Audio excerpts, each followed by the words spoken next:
Assalamualaikum warahmatullahi wabarakatuh. Perkenalkan, kami dari kelompok 7 yang beranggotakan 4 orang.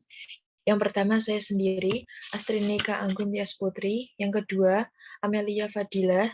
Yang ketiga, Melia Kodriani. Yang terakhir, Zulfi Ainur Rosidah. Materi yang akan kami presentasikan yaitu siklus manajemen, sumber daya manusia, dan penggajian. Nah, dalam siklus manajemen sumber daya manusia dan penggajian dibagi menjadi dua, yaitu memperbarui database induk penggajian dan memvalidasi data waktu dan kehadiran. Yang pertama, memperbarui database induk penggajian. Selanjutnya akan dijelaskan oleh teman saya.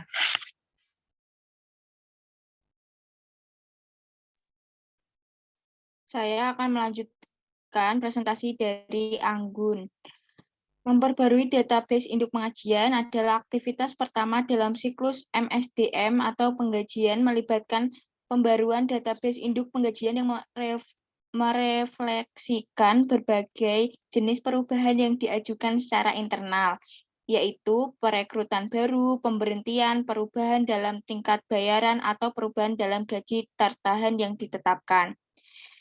Dan adapun prosesnya yaitu meskipun penggajian diproses dalam batch mode, Departemen MSDM memiliki akses online untuk memperbarui database induk penggajian sehingga seluruh perubahan penggajian dimasukkan secara tepat waktu dan secara tepat pula ditunjukkan dalam periode pembayaran berikutnya.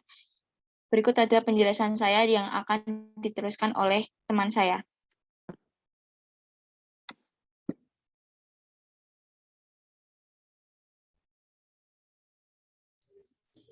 Yang selanjutnya ada ancaman pemberian. Perubahan yang tak terotorisasi atas data induk penggajian, dapat mengakibatkan peningkatan biaya pembayaran kepada pegawai yang tidak dibenarkan. Pemisahan tugas secara tepat merupakan prosedur pengendalian utama untuk menghadapi ancaman tersebut. Pengendalian akses sistem penggajian juga penting. Sistem tersebut seharusnya diatur untuk membandingkan ID pengguna dan kata sandi dengan sebuah matriks. Pengendalian akses yang menjelaskan tindakan apa yang diperbolehkan untuk dijalankan setiap pegawai dan mengidentifikasi file apa yang diperbolehkan untuk diakses setiap pegawai. Ancaman lainnya adalah ketidakakuratan dalam memperbarui data induk penggajian, sehingga menghasilkan kesalahan dalam pembayaran pegawai dan denda karena tidak membayarkan jumlah yang benar atas pajak penggajian kepada pemerintah. Sebaiknya dilakukan pengecekan validitas pada nomor pelanggan dan uji kelayakan terhadap perubahan yang sedang dibuat. Selain itu, memiliki laporan pemeriksaan manajer departemen atas seluruh perubahan terhadap pegawai di departemennya memberikan sebuah cara yang tepat waktu untuk mendeteksi kesalahan.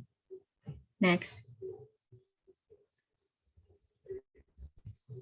Yang selanjutnya ada memvalidasi data waktu dan kehadiran.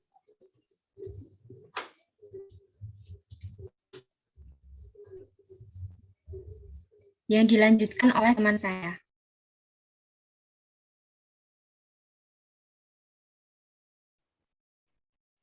Memvalidasi data waktu dan juga kehadiran. Langkah kedua dalam siklus penggajian ini yaitu memvalidasi setiap data dan juga waktu dari kehadiran pegawai. Yang pertama terkait proses. Bagi para pegawai yang dibayar berdasarkan jam, ada banyak perusahaan yang menggunakan kartu waktu atau bisa juga disebut dengan time card. Time card ini fungsinya untuk mencatat waktu kedatangan dan juga keberangkatan dari pegawai pada setiap harinya. Dalam pengertiannya, kartu waktu atau time card yaitu sebuah dokumen yang mencatat waktu kedatangan dan keberangkatan pegawai untuk setiap giliran atau shift kerjanya masing-masing.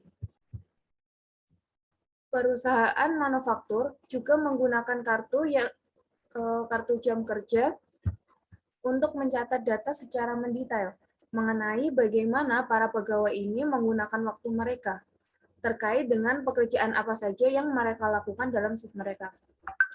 Kemudian, para profesional pada organisasi jasa seperti KAP, kantor hukum, dan juga kantor konsultan dengan cara yang sama melacak waktu yang mereka gunakan untuk berbagi tugas yang mereka kerjakan untuk klien mereka. Hal ini dicatat dalam sebuah lembar waktu atau timesheet. Timesheet yaitu sebuah tampilan layar atau entry data ataupun kertas dokumen yang digunakan oleh para profesional yang digaji untuk mencatat lamanya waktu yang dihabiskan dalam melakukan berbagai tugas yang diberikan oleh klien-klien mereka. Penggunaan intensif, kemudian komisi, dan juga bonus memerlukan penautan sistem penggajian dan sistem informasi atas penjualan dan siklus lainnya guna mengumpulkan data yang digunakan untuk menghitung bonus. Selain itu, skema bonus ataupun intensif ini harus secara tepat didesain dengan tujuan yang realistis yang dapat dicapai, sehingga dapat diukur secara objektif. Next. Selanjutnya yaitu terkait ancaman dan pengendalian. Ancaman utama terhadap aktivitas penggajian adalah data dan juga waktu kehadiran yang tidak akurat. Ketidakakuratan dalam catatan waktu dan kehadiran rapat mengakibatkan biaya tenaga kerja menjadi meningkat, dan laporan biaya tenaga kerja yang ada juga jadinya keliru. Ketidakakuratan ini juga mengakibatkan gaji tenaga kerja tidak terbayarkan. Kemudian ada penggunaan otomatisasi data sumber yang dapat mengurangi risiko kesalahan yang tidak diinginkan dalam pengumpulan data waktu dan kehadiran. Menggunakan teknologi untuk menangkap data dan waktu kehadiran juga dapat meningkatkan produktivitas dan memotong biaya. Penghematan beberapa menit untuk setiap pegawai mungkin terdengarnya biasa saja, tetapi ketika yang biasa saja itu tadi dikalikan dengan ribuan pegawai dalam sebuah industri, efeknya akan menjadi sangat signifikan. Otomatisasi data sumber juga dapat digunakan untuk mengumpulkan data waktu dan kehadiran dari staf jasa profesional. Selanjutnya yaitu penggunaan teknologi informasi juga dapat mengurangi risiko ketidakakuratan yang disengaja untuk data waktu dan kehadiran.